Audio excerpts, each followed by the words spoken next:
Magandang oras po sa inyo lahat na nakikinig sa akin.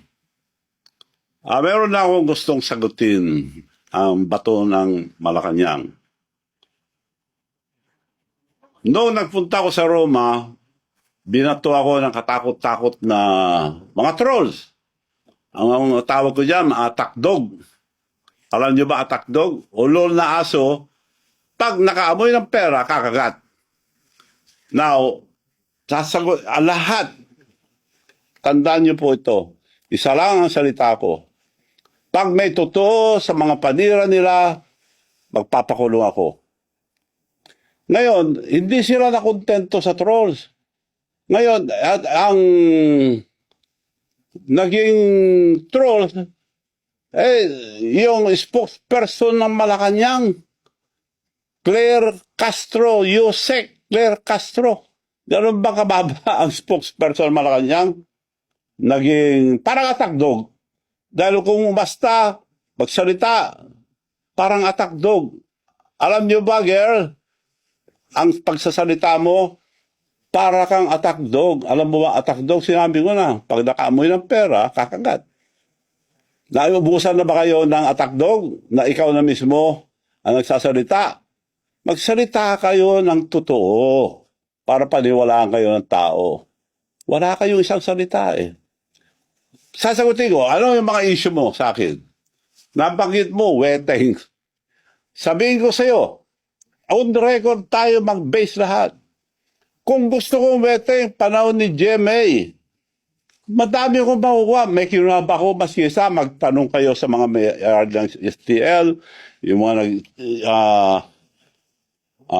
nagpapaweteng nung araw, doon sa bayan, sa probinsya ni Presidente.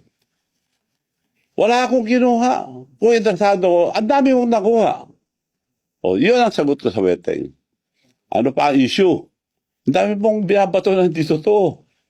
Ano pa ba yung mga issue niya? PCSO. PCSO. Ikaw nagsabi yan, ha, girl? Miss Claire Castro.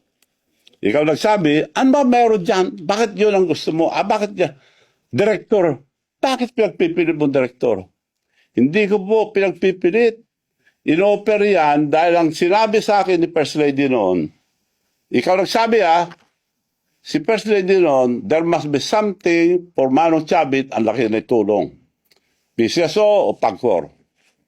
Kinongratulate pa ako yung mga kaibigan niyang babae sa mga barkada niya sa Bacolod. Manong, congratulations, binigay na pala sa yung PAGCOR. Oh, mabuti naman para ibigay ko sa mga mayors ako para ang dami tumulong kasi. Hindi rin binigay. Siba, okay lang, nagtabo ba ko? Antay, mag-antay pa rin ako. Antay. O, kung hindi, PAGCOR, PCSO, wala rin. O, ito na. Nagtambo ba ako? Hindi. Antay pa rin ako. Pinag-antay ako, antay pa rin. Pumunta sa bahay ko si Melionaryong Robles, chairman ngayon ng PCSO. Milyonaryo na raw, kaya tawag ko dyan, Melionaryong Robles. Pumunta sa bahay. O, Manong, gusto kitang tulungan, ganito. Ibibigay ko sa iyo ang, magantay ka lang, antay. Oo, bibigay ko sa iyo ang Laguna at Batangas. So, salamat naman para maibigay ko sa mga mayors na tumulong. Nung ibibigay na, tapos na ang time mo lang na matapos ang kontrata, nung tapos na, kinausap ako. Kailangan ko sabi mo sa taas. Bakit? May instruction sa taas na bibigay sa iba. So, sino? Yun daw, doktor niya at saka meron pa. Hindi ko nasasabihin yung iba. Sosyo sila. O, nagantay ako, nagtampo ba ako? Antay pa rin ako.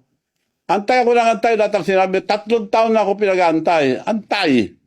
Antay Marcos na ako. Pinag-antay ako eh. So, yun ang sagot ko sa PCSO. Wala akong interest, girl. Sa PCSO, director lang. na sinasabi mo, interest. Anong pinag-interesan mo dyan? Sila nag-offer niya, director lang. Dahil yun ang bakante noon.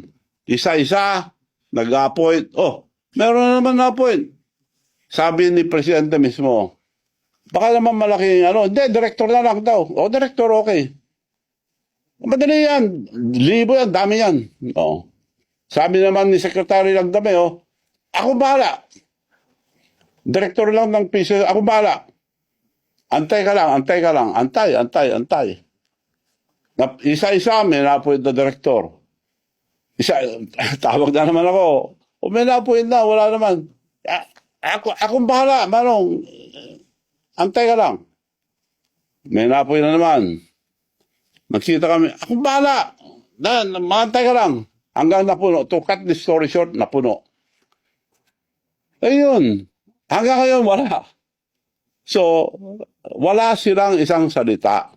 Kaya ikaw, girl, dapat isa lang ang salita nyo, huwag kayo magsinungaling. Dahil lahat ng sinasabi mo, puro kasinungalingan na panira lang sa akin. Kaya para kang, kung umasta ka, para kang attack dog. Alam mo na attack dog.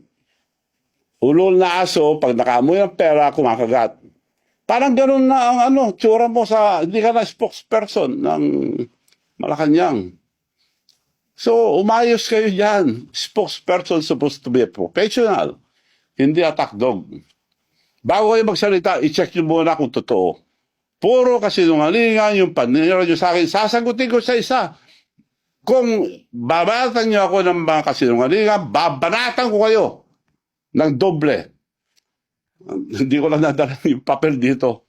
Sa susunod, papakita ko, senator pa lang, ang presidente, may kaso na, yun na Napoles, dinemanda na siya.